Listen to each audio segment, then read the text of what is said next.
I am Claudette Silvini Dalaygon and I am 18 years old and currently na ako sa Maramag, Pastagan.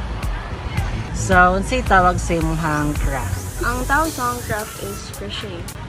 Ahan mo siya na-discover. So, na-discover na ko siya kay sa TikTok man ata kay itong pandemic. Naay mga persons ba nga nag-influence mo ani? Wala man, pero ano na siya? Online. Pila nakaka-years himo ani nga craft nimo? I think 2 years na ko gahimo ko kaning Nganong giganahan kag buhat og crochet o unsay naka-unique ani sa imong crochet? Ganahan ko because kanang kuan siya.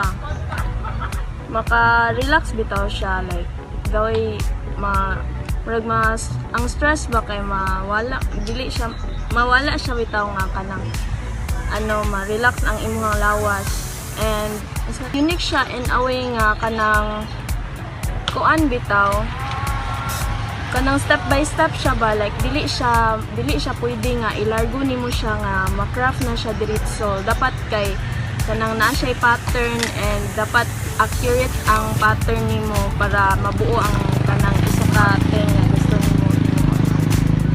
Nabay influence ang inyong lugar or mga culture sa inyong lugar sa pagbuhat sa kaning craft? Murag dili kay nako makita ang like influence man sa lugar.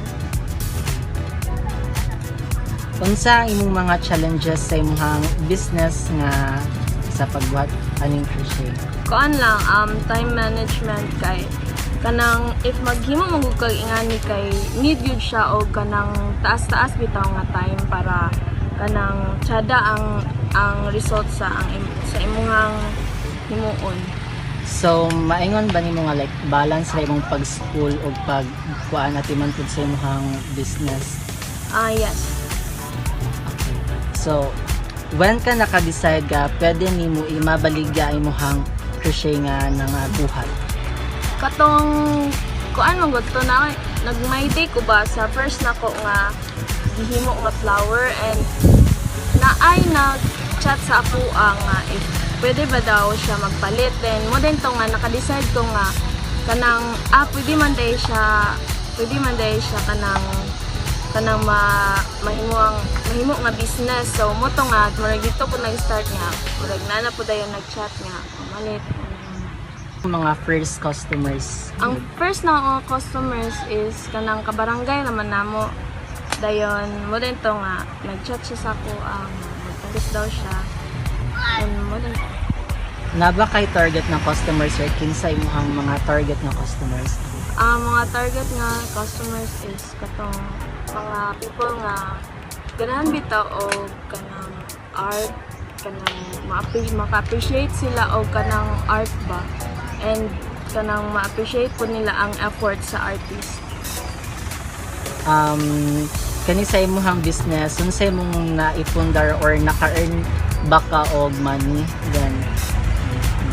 Yes, actually daghan jud kong napalit tungod sa kaning pagbaligya nako, like kaning akong ginasuot karon nga shoes, mga bag, mga t-shirts, kaning akong suot gyud karon nga kaning polo. So daghan-daghan jud kong naipon na ano. Sa pa ba kay plano in the near future nga expand pa ang imong business?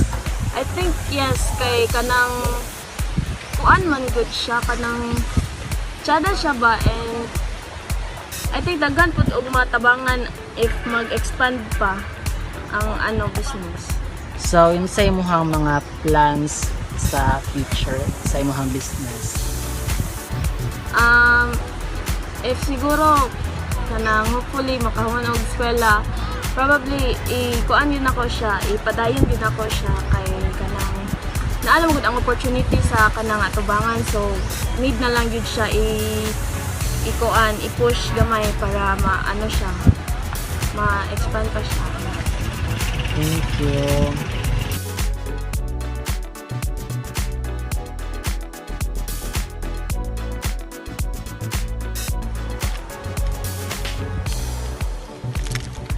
palit na.